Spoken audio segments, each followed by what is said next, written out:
you are beautiful. Ja, og vi er så tilbage med Radio Cool her i dag, og vi har en masse spændende nyheder på programmet. Værsgo at start. Radio Cool. Ja, vi har så om nudler. Nudler? Hvad synes du så om nudler? Hvad er det bedste ved dem? Ja, de ikke koster særlig meget. Og de er nemme at spise. Og det minder om Orme.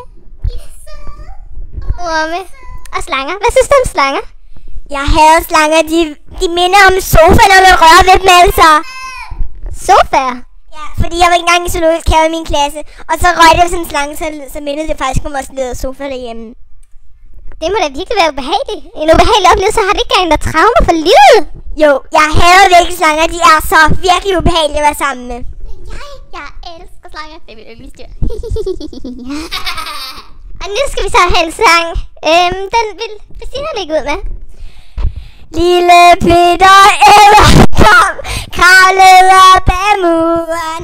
Så kom regnen og skyllede Peter.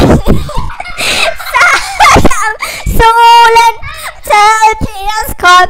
Lille Peter kom, kravlede atter op. Og det var så alt for i dag i Radio Cool. Rotefømighed.